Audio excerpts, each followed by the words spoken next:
Tonight on Frontline. There's an incredible fascination with forensic science. We are up there now with sex, motherhood, apple pie, and baseball. Forensic science is everywhere. It's a match. On TV. It's a match. It's a match. It is used to arrest. Now I'm scared. They had me handcuffed. And to convict. They charged me with capital murder. But what we thought was science may not be.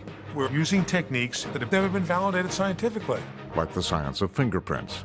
No two people have the same fingerprint. That's the scientific premise. Is that true? I thought so. In fact, there is no national standard for any forensic testimony. The judge allowed in the smell test when it comes to death. And it had never been allowed in a court. And what about getting certified in forensics? You can do that online. If you want a certificate that says you are certified in forensics, this is the place to go to.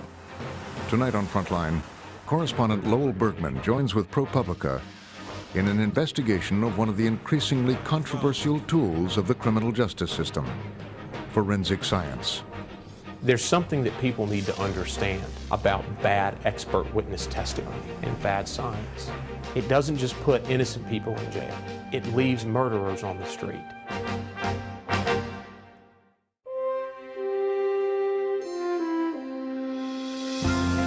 Frontline is made possible by contributions to your PBS station from viewers like you. Thank you. And by the Corporation for Public Broadcasting. Major support for Frontline is provided by the John D. and Catherine T. MacArthur Foundation, committed to building a more just, verdant, and peaceful world. More information is available at macfound.org. Additional funding is provided by the Park Foundation, dedicated to heightening public awareness of critical issues. And by the Frontline Journalism Fund, with a grant from Millicent Bell through the Millicent and Eugene Bell Foundation.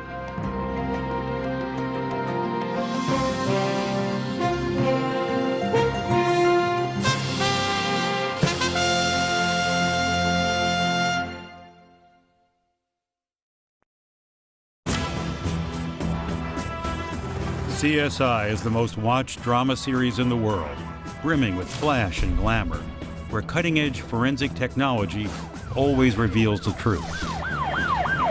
But crime scene investigations in the real world are rarely so simple. Henry 51, can you advise the tow yard that's housing the 187 vehicle from the 9th? Case number 20075. Any 10-4, you're there? Negative, I need to know so I can be en route. 10-4, give me just one, I'm finishing up with a Spanish interpreter. Detective Joanna Gravetti leads the crime scene investigation unit for the police department in Richmond, California, one of the most dangerous cities in America. Everyone thinks that when you tell them that you're a CSI, that you're like what they see on TV. The real CSI is dealing with blood, getting dirty underneath a car, smelling things that you don't want to smell, seeing things that you don't want to see. You see the worst that humans are capable of doing to one another. There is evidence that needs to be collected, documented, processed. It's about taking the time to find the small things that are going to wind up being a big thing down the road. Things like fingerprints, one of the most widely used of all forensic techniques. For over a century, fingerprints have been used to identify criminals, from petty thieves to international terrorists.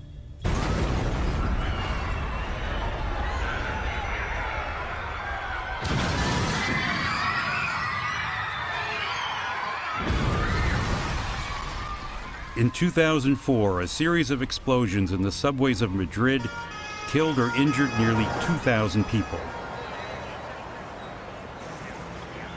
When the dust settled, the Spanish authorities found several partial fingerprints on a bag of detonators. Now, at the time, the Spanish National Police did not identify anybody to those prints, so they sent the prints to Interpol, who then forwarded them to the FBI. Melissa Gish is a fingerprint expert at the legendary FBI laboratory in Quantico, Virginia.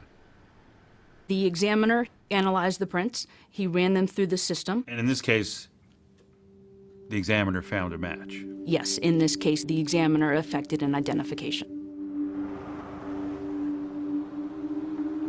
The FBI's identification led them to a suburb of Portland, Oregon, where a young attorney was working in his office. I got an unexpected knock on the door. I cracked the door open, and there was two individuals, a man and a woman, and they identified themselves quickly that they were FBI agents. The FBI examiner determined that this fingerprint found in Madrid matched a print taken from Brandon Mayfield when he was in the military. They proceeded to push through rather forcefully, to handcuff me. It was just unbelievable. It was surreal. I mean, one minute you're sitting there and you've taken your kids to school and you've said, have a good day and be a learning superstar, and you're working on your case in your office, and the next minute you're heading downtown in cuffs and people are searching you for blasting caps and detonators. For generations, the FBI and their fingerprint examiners have maintained that fingerprint identification is infallible, routinely testifying that they are 100% certain and there's 0% chance they could be wrong. Fingerprint examiners have been taught that there's only one person in the world who could have left this fingerprint. There's no scientific basis for that. Wait a sec. There's no scientific basis for matching like a partial fingerprint? The premise is that no two people have the same fingerprint. That's the scientific premise. Is that true? I thought so. Has there ever been a scientific study to demonstrate that that is true? I don't think so. But even more important, how much alike do they have to be before you say that that fingerprint came from this person? What is the standard for how many points of comparison? What's the standard, Judge? It varies from laboratory to laboratory and from witness to witness often. And some will say, we need 16 points. No, 7. And what they all end up saying is that it's really a matter of the individual experience and judgment of the fingerprint examiner. To make an identification, the fingerprint collected at the crime scene is examined for unique characteristics, like ridges, loops, and whorls. Those points are then compared with a known print. Once the examiner believes there are enough points of similarity, he declares it a match. Welcome to forensic identification. Paper is a very good object to get prints from. Letters, bags. Ken Moses is a veteran fingerprint examiner who has investigated more than 17,000 crime scenes in his 40-year career. I can see a lot of detail on those prints. When you're looking at this partial print versus the known print, when do you decide that it's a match? How do you decide it's a match? At some point, you are examining this evidence, and based on your training and experience, you make a leap of faith. You make a leap of faith? It's a point of decision-making. It's where you go from doubt to no doubt. That's a leap of faith. After Mayfield was identified, the FBI learned he was a Muslim active in his community, which he maintains led to his arrest.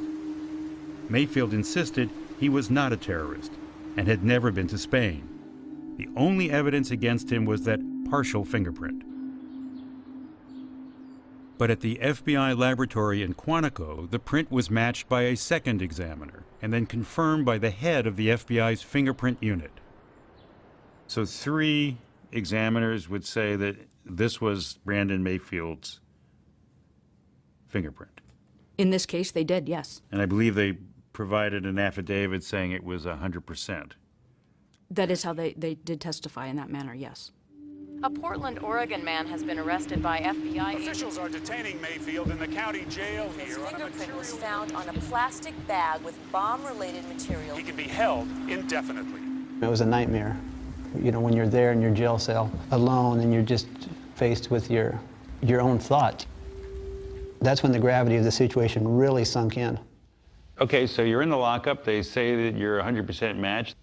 Your lawyers get a fingerprint examiner, right? Yes. The one hope was that this fingerprint examiner would straighten it all out and wouldn't agree with these other 3 examiners who had said this is a 100% conclusive match.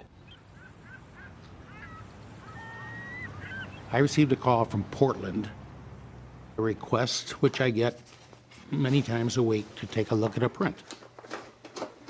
Ken Moses was selected as the independent expert in the Mayfield case. I didn't know what finger they'd identified, so I had 10 possibilities. So I started with the thumb, went to the index, went to the middle, no, no, no, no, no, no, boom, I come up with one, here's one with a couple of similarities, couple more, and by the time I got to 15, I said, this looks like an identification. So then you got on the phone with the court. That's right. Right, and you testified. And what did you tell them on the phone? I say I have examined the known print and I've concluded that the fingerprint is a positive match. That's what I told them. He actually confirmed what the other 3 examiners had said. And from that point on, I kind of felt like the train to a death penalty had just pulled out of the station.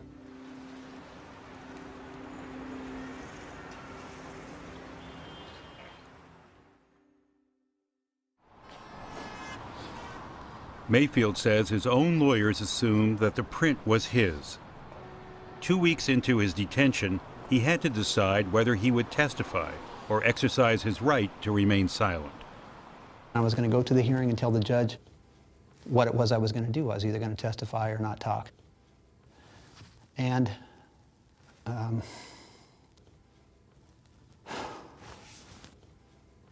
have to excuse me because it was difficult.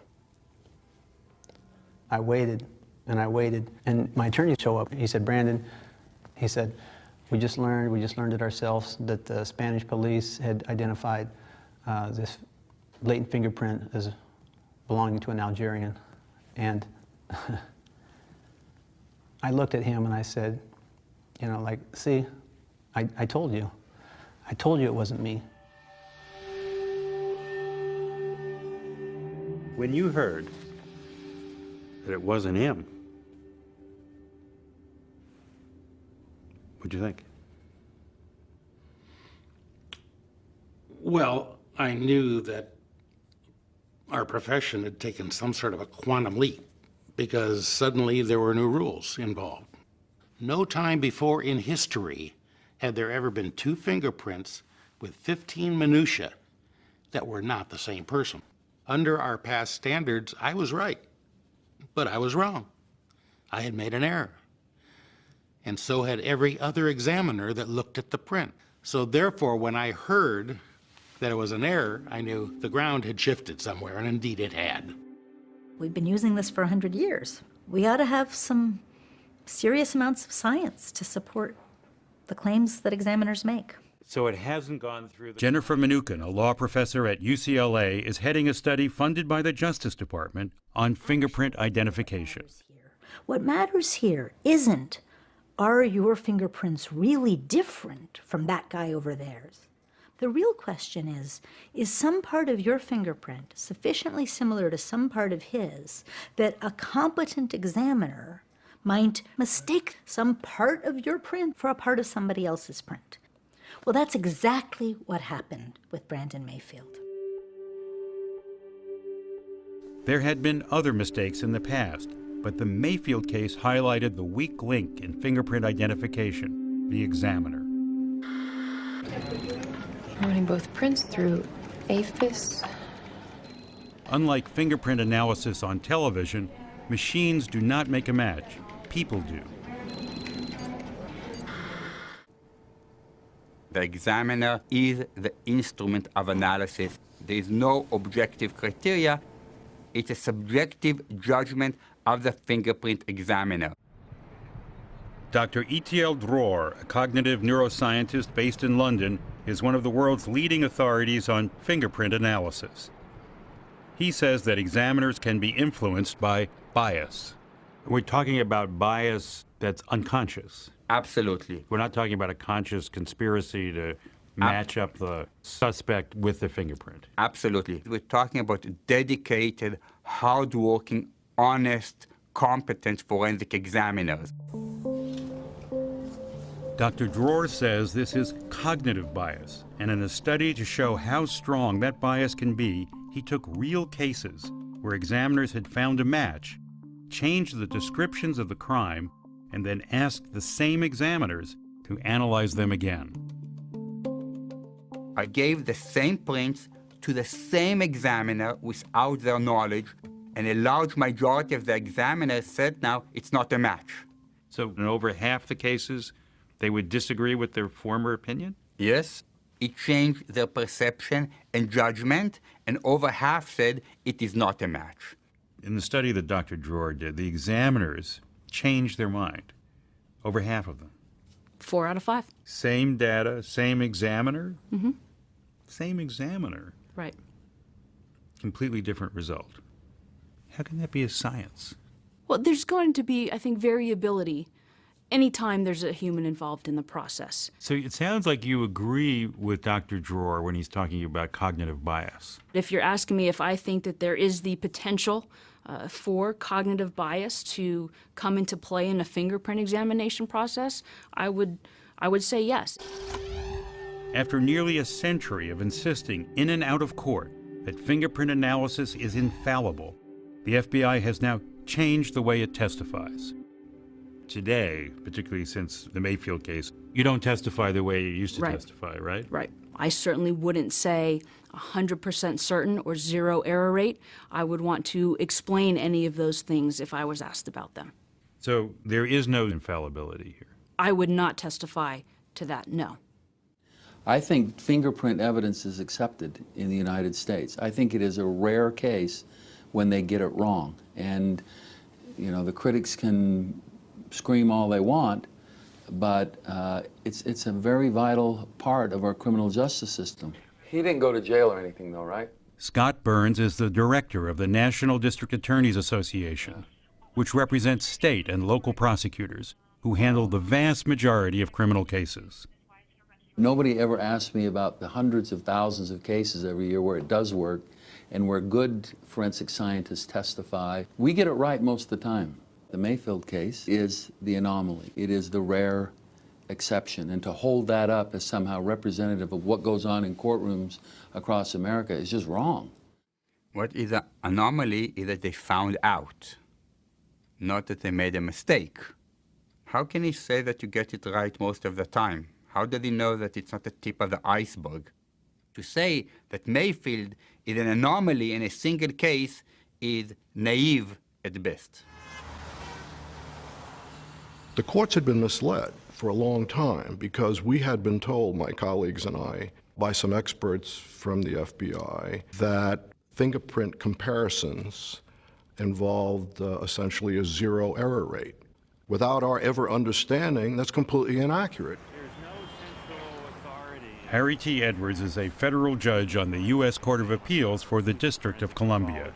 He's an authority on the forensic sciences. We caught up with him in New York, where he agreed to an exclusive interview.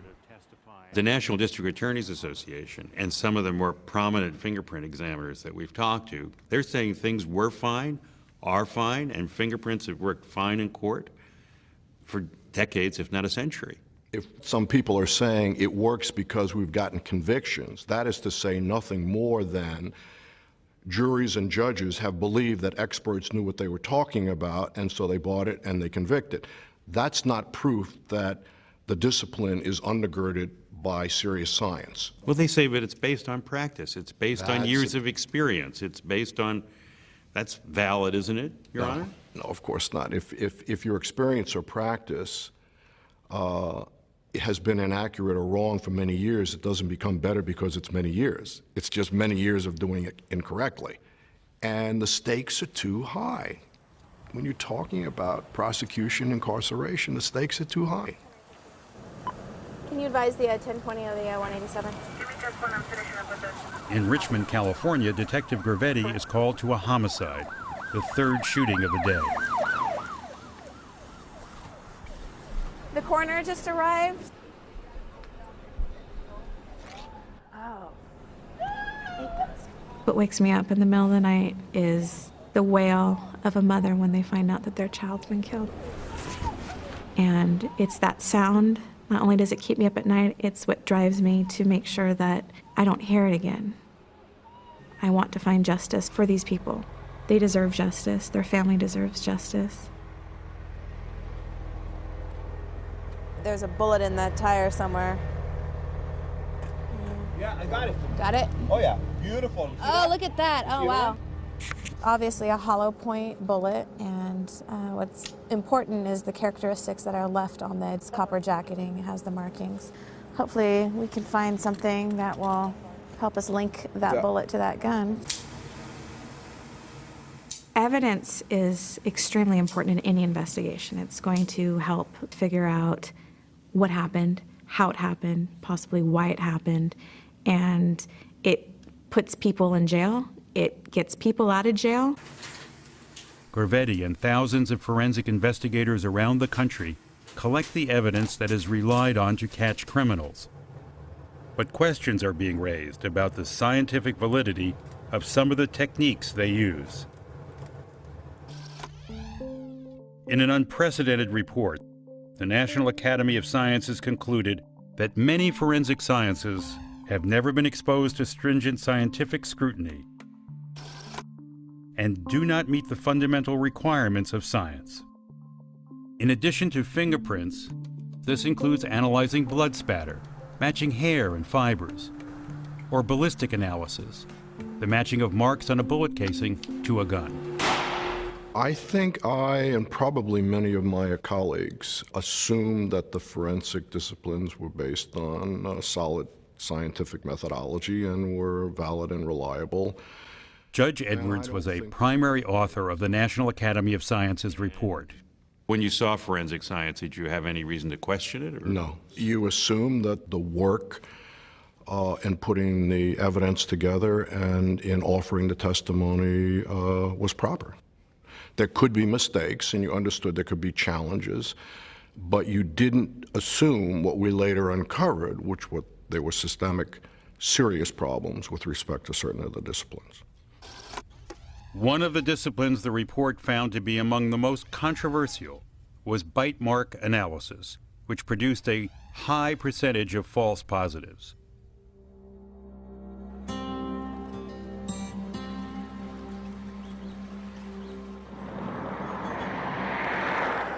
In the small town of Brooksville, Mississippi, a series of brutal murders tested the limits of this controversial forensic technique. LaVon Brooks remembers a day in September 1990 like it was yesterday. My brother came and told me, said, police looking for you. And I said, for what? And he said, I don't know. They didn't tell me nothing. And I said, I'm gonna go down to the county jail and see what they want with me. A 3-year-old girl had been abducted, sexually assaulted, murdered, and dumped in a pond. Brooks was the ex-boyfriend of the girl's mother, and the police wanted to talk to him. They kept me like for 72 hours for questioning and investigation. So I ain't had no problem with that. So then they said they want to do a dental impression on me. And I said, okay, fine. Body and the photographs that A you've seen pathologist, were found Dr. in tape. Stephen Hain, conducted the girl's autopsy. He suspected there were bite marks on her wrist. And he recommended that this man, Michael West, a forensic dentist, examine her. They ran a dental impression on me. And then like a week later, my lawyer came to me and told me, said, we got a little bad news. I said, what you mean? Said the bite marks on the little girl match yours. I said, man, how can I bite somebody and I wasn't even there? He said, well, this is what they came up with. Brooks said he was working at a bar filled with customers when the crime occurred.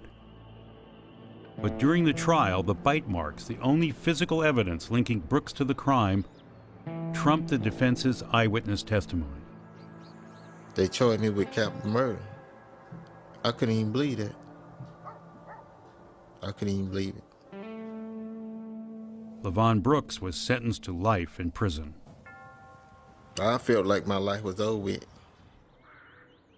My mother told me, she said, I know you didn't do that, but I want you to hold your head up and God gonna bring you out. And I know God know and my family know that I hadn't did nothing. While Brooks was serving his time, another 3-year-old girl was abducted, sexually assaulted, and murdered. Her body was found in a nearby stream. Her autopsy was also performed by Dr. Stephen Hain, who was called to testify about his findings. State your name for us, please, sir. Stephen Timothy. With an eerie similarity to the earlier case, Dr. Hain testified that he saw what he believed to be bite marks on the girl's body. And the forensic dentist, Michael West, testified that those bite marks came from this man, Kennedy Brewer, the boyfriend of the girl's mother.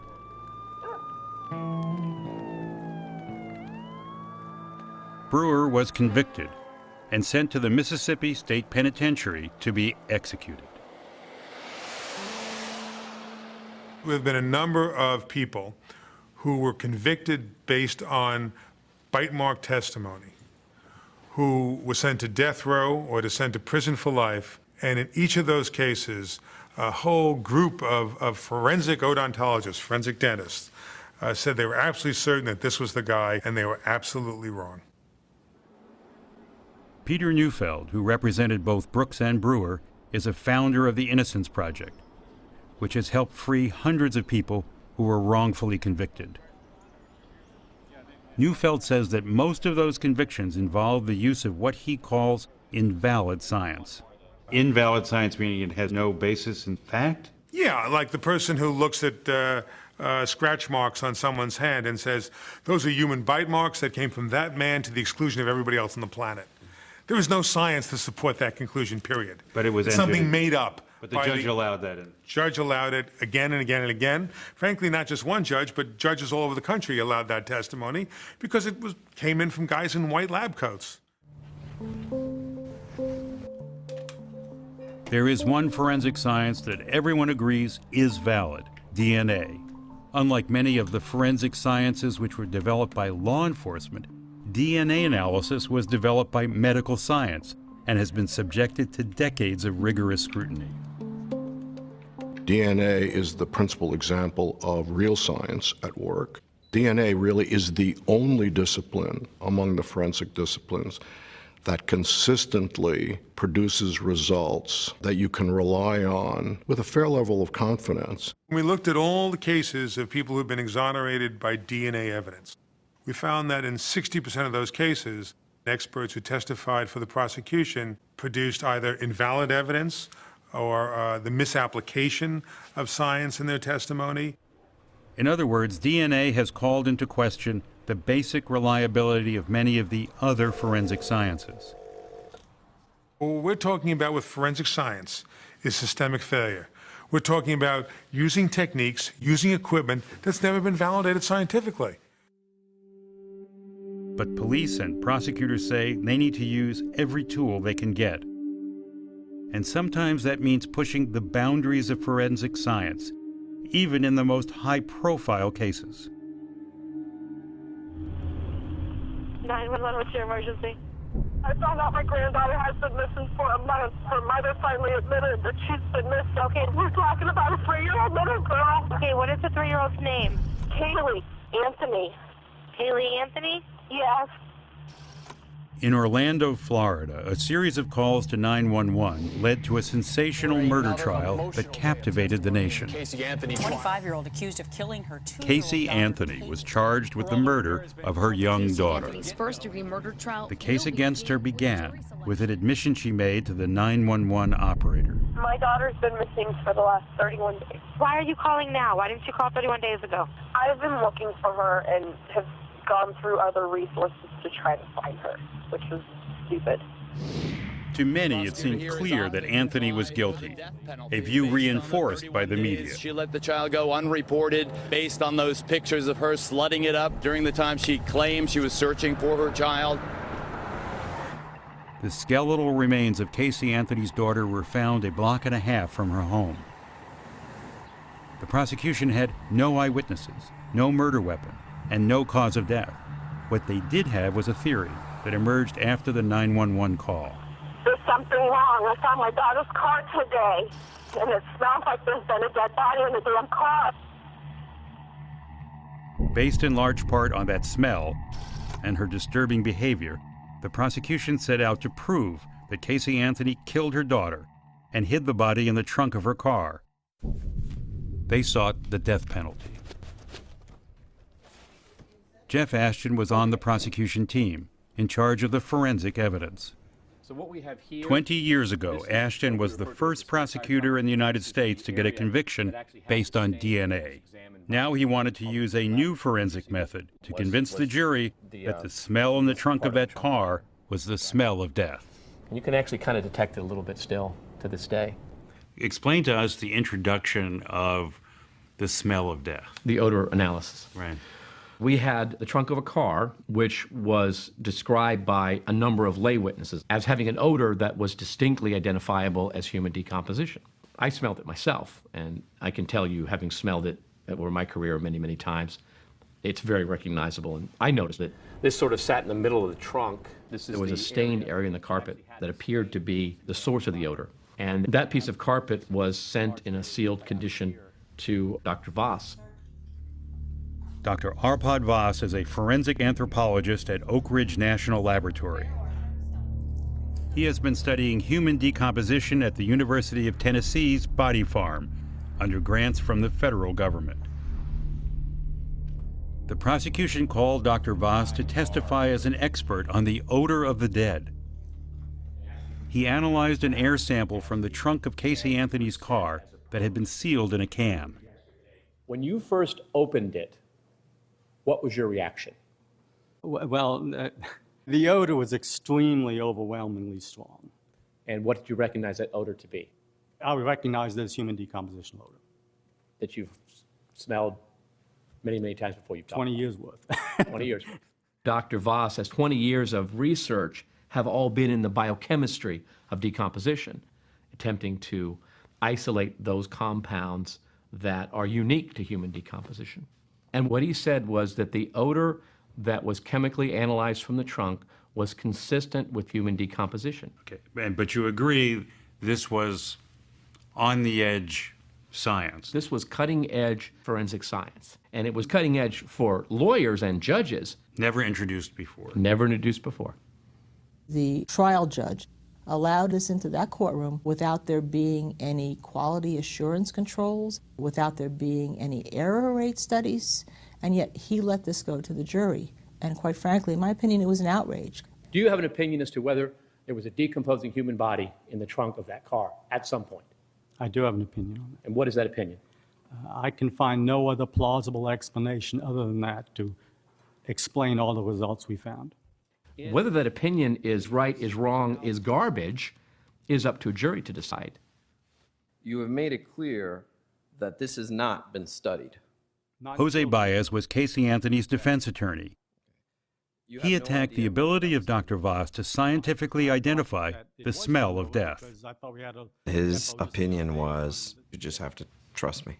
And I don't think that that's acceptable for a courtroom. But you're willing to come to this jury unless you can clearly show that a prosecution is presenting evidence that is faulty.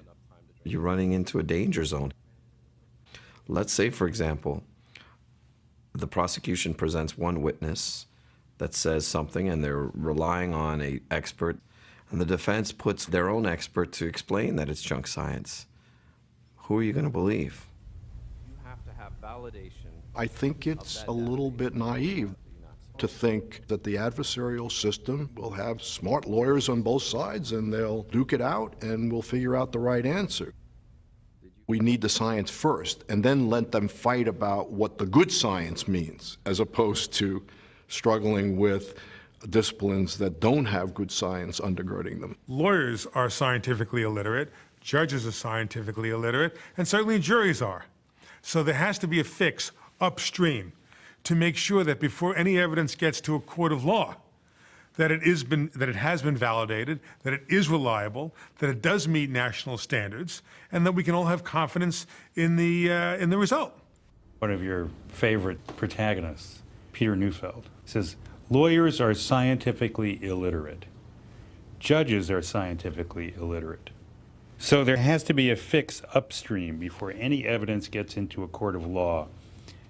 No, I just have to disagree. For Mr. Neufeld to say, well, lawyers are stupid and judges are stupid, so we shouldn't admit this evidence, is stupid. That's ridiculous. It really is. When you bring a piece of evidence into a court of law, good women and good men that are trained as judges weigh the evidence. Juries can look people in the eye, and they can determine whether or not they trust it. And that's our system. Neither Casey Anthony nor Kaylee Anthony can be excluded as the source of that Q12.1 hair. I've looked at in the Casey Anthony case, 37 expert witnesses testified in over a dozen forensic disciplines. The group of insects that we found. The defense team challenged many of them, something Jose Baez says he would not have been able to do in most criminal cases. Casey Anthony. Do you normally have the resources to challenge forensic evidence when it comes into court? 95 to 99%, no. You don't have the money to hire your own experts? Hardly ever. So Casey Anthony was an anomaly? She was. Because? Well, she had photographs of her and her child, and a network paid us $200,000 so we could mount a proper defense. And that's exactly what we used. ABC News? Yes. Paid $200,000 for the photographs? Correct. And that's what paid for her defense? Partially, yes. At the moment now, inside of a courtroom in Florida, Casey Anthony's Well, the case against Casey back in the courtroom. Casey's bizarre behavior and The trial of Casey Anthony dominated television news for months. Watched case of domestic violence. America seemed enthralled by the forensic testimony. Photos of key evidence. When you have skeletonized remains, there is One of the network's go-to experts was Dr. Cyril Wecht, considered by many to be among the top forensic scientists in the country. There's this great hunger, this incredible fascination with forensic science. I often quip that we are up there now with sex, motherhood, apple pie, and baseball. I think we're in the top 10, forensic science. Hi, how are you? For many years, the elected coroner in Pittsburgh, Pennsylvania, Dr. Wecht has been a controversial character and something of a local folk hero. Thank you. That cost me $25. That cost you $25? A lot of people are familiar with the Casey Anthony case. Yes. Which was filled with forensic testimony. Yes. Right? Of all kinds. Yes. That was allowed in. Yeah. Right? By experts. By alleged experts. Oh, well, you say alleged. I'm not, to my knowledge, everybody who testified are all board certified people. Well, not the gentleman who testified about the smell. Well, there is no board of there is no board, smellology. Yeah, but look, the gentleman who testified about the odor, he works on the body farm. I mean, he's been there for years. He's dealing with these decomposing, smelly bodies every day in his professional life. If he's not qualified to express an opinion on what a body smells like that is decomposing, then who in the world is?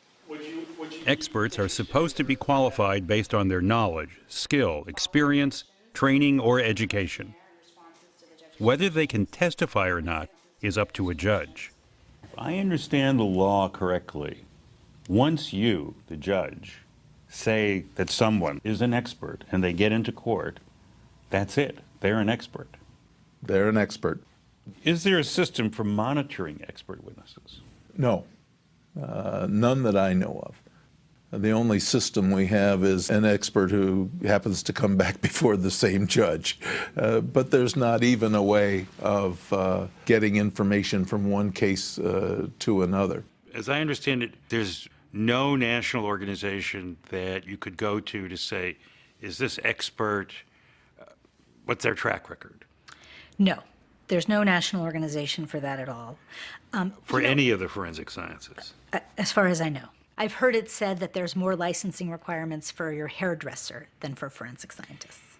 When someone comes before you, the kind of credential they may present, is that important to you? One thing that we judges do sometimes is look for shortcuts. And credentials are often appealing shortcuts. It's convenient for a judge to say, this proposed expert has been credentialed by the Sumty-Ump Society. But it has an inordinate impact on jurors, because jurors have no way of knowing whether this certifying body exacts scientific standards or is just a diploma mill. You're doing autopsies, you're talking to lawyers, prosecutors, and what else are you doing? There are all kinds of forensic science organizations. Dr. Wecht is the chairman of the Executive Advisory Board and chief spokesman for one of the largest forensic credentialing organizations in the country, the American College of Forensic Examiners International, ACFEI. They offer over a dozen credentials like Certified Forensic Consultant, Certified Medical Investigator, and Certified Forensic Physician. But the National Academy of Sciences report, which recommends mandatory certification of forensic experts, states that some certifying organizations appear to lack stringent requirements. It cites articles about ACFEI from 1999 and 2000, in which critics called it a certification mill. At the University of California, Berkeley, a graduate student in the investigative reporting program, Leah Bartos, was assigned to find out what it takes to become certified by the ACFEI. For $660, she became a member and took an entry-level course for expert witnesses. A few videos and a study packet were provided to prepare for the test. It's like an open book exam, basically, and I passed. She sent in her bachelor's degree, resume, and references, and 2 hours later, she was certified. I got an email back that said, great, thank you so much. You can now start using your certified forensic consultant designation, and your diploma will be in the mail. My graduate student took the test and applied. What is her field? She's a master's in journalism. Okay. She has no forensic background. But she's interested. Well, we wanted to find out what it took to join the organization. Yeah. There was a lot of criticism of the organization in general, even though it appears to be the largest membership organization of its kind. That's right. The purpose of the organization is to encourage people who are interested in forensic science to learn more, to study more. Do you have any idea what percentage of people pass your exam, the exam that you helped put together? No, I don't. Okay. Do you know how many people took your exam? No, I don't. I don't know, what goes on administratively. We went to ACFEI's headquarters here in Springfield, Missouri, to speak directly with the organization's founder and president, Robert O'Block. O'Block is a staunch defender of the company's reputation. In the last year alone, he's filed 5 defamation suits. O'Block let us film him in his office and spoke to us at length off camera, strenuously denying that ACFEI is a diploma mill. He pointed to many prominent forensic scientists who are members and stressed that the primary purpose of the organization is educational. We asked for percentages of how many people passed their tests, but were never given the numbers. In the end, O'Block declined an on-camera interview. In Washington, D.C., we met with ACFEI's former president and CEO, John Bridges. Initially, what did you think the organization did or was doing? Well, I thought they would advance the practice, those folks that Bridges was in charge of ACFEI when Leah Bartos became a member of the organization. He quit soon after because, he says, he could not change the way the organization does business. You were cautioned by people who knew you. Yes. What did they tell you? I think the assessment of the organization is that it's looked at as a certification mill, that if you send in a check, that you will receive a certificate. I think the focus was primarily on revenue versus professionalism. Money was more important than the quality of what was going on. I think that's a way to sum it up, correct. We asked for the failure rate on the tests. We didn't get an answer. I would say the failure rate's probably less than 1%. So if you want a certificate that says you are certified in forensics, this is the place to go to. We spoke with someone who is knowledgeable about what goes on inside the organization and how many people pass not just this test, but all the tests that are administered. And this person says 99% of the people who apply, as long as their check doesn't bounce, get a certificate. Well, I think that is inordinately high and should not be. I readily state that without hesitation.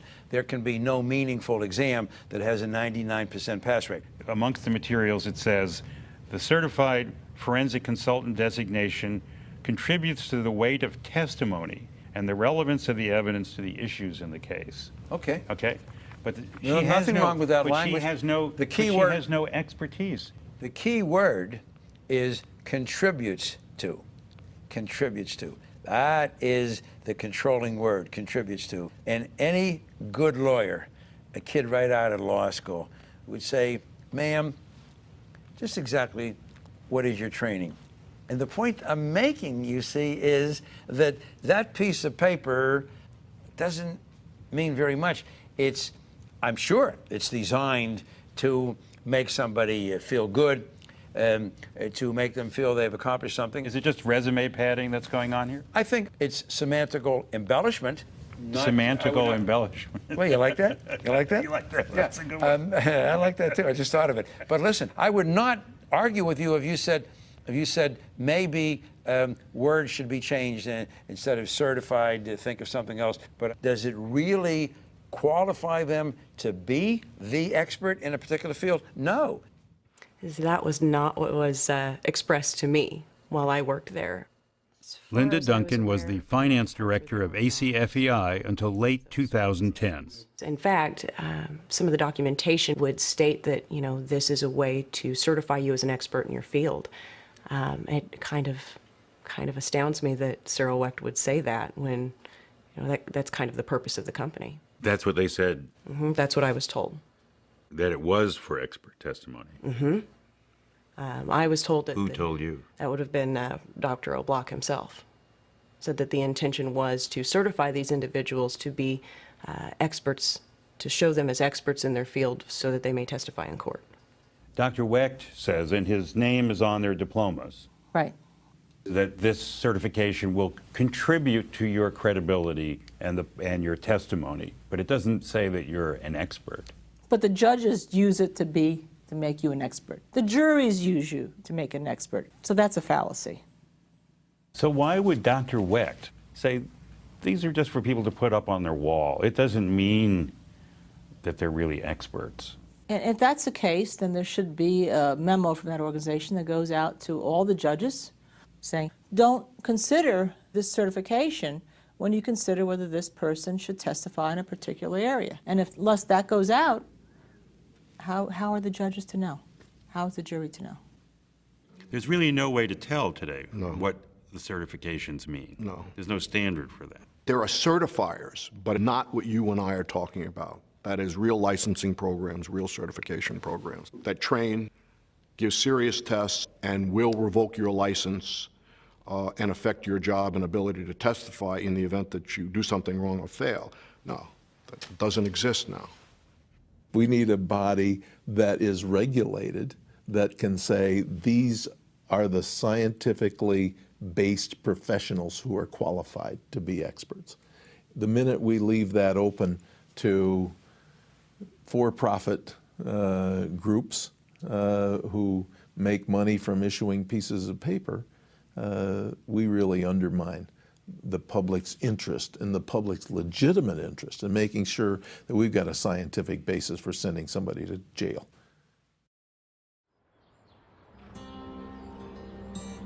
In Mississippi, Peter Neufeld and the Innocence Project used DNA testing to ultimately exonerate Levon Brooks and Kennedy Brewer. Each man had spent over a dozen years in prison. Hereby discharged, you're free to go. put me on death row, but I just kept my faith that I'd get out one day. The real killer was caught and confessed to both crimes, although he denied biting either victim. On that same day, Levon Brooks was set free. He told me, Mr. Brooks, all your charges been dismissed. You free to go. That's what the exciting life, ooh, it felt so good. And forensic experts like Dr. Weston Haynes, they should not never be able to practice no more matter, no nothing in the state, in no kind of state, because of what they did to us and maybe other people. Citing ongoing lawsuits, Doctors Haynes and West declined to be interviewed. In 2008, the Innocence Project wrote to the Mississippi State Medical Board, stating that Dr. Haynes is a danger to the public and should not be allowed to testify. Dr. Haynes is suing the Innocence Project for defamation. The case is expected to go to trial later this year. Meanwhile, he continues to testify. Among the various qualifications he cites is a certificate from ACFEI. Oh, there she is, guys. We got her. You can see her. She is coming out the front door right here. Unbelievable. They did not want her. After 33 days of testimony, the defense prevailed. Casey Anthony was found not guilty of murder and released. This case utilized every single type of forensic science. They threw a bunch of stuff against the wall and they were hoping something would stick, and none of it did. You would think that there would be higher standards when someone's life is on the line. 99% of the time, forensic evidence is reliable and accurate and very, very necessary. And to take a small number of cases or the opinions of a few people and take that as an indictment of the system of forensic science does a disservice to not only forensic science, but to justice. Do mistakes occur? Yes, they do. And that is unfortunate, but crime scene investigation is relatively new.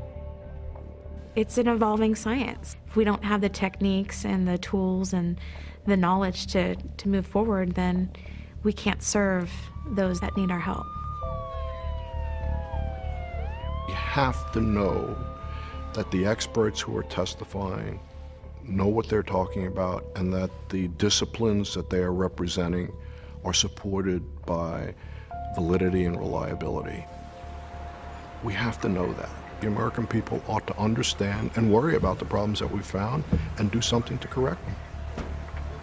It is not pro-defense, it's not pro-prosecution, it's pro-justice.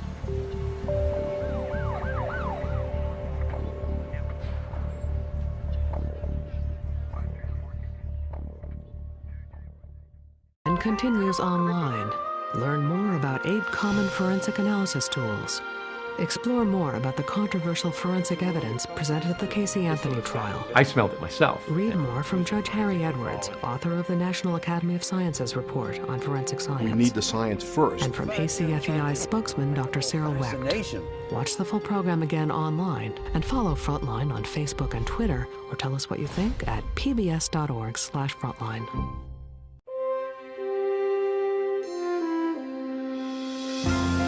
Frontline is made possible by contributions to your PBS station from viewers like you. Thank you. And by the Corporation for Public Broadcasting. Major support for Frontline is provided by the John D. and Catherine T. MacArthur Foundation, committed to building a more just, verdant, and peaceful world. More information is available at macfound.org. Additional funding is provided by the Park Foundation, dedicated to heightening public awareness of critical issues. And by the Frontline Journalism Fund, with a grant from Millicent Bell through the Millicent and Eugene Bell Foundation.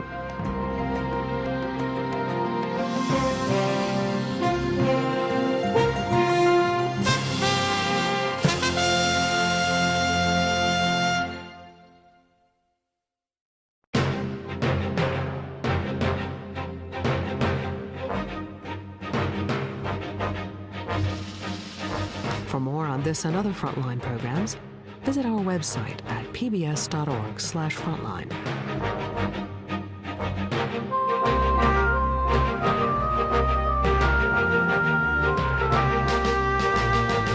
Frontline's The Real CSI is available on DVD.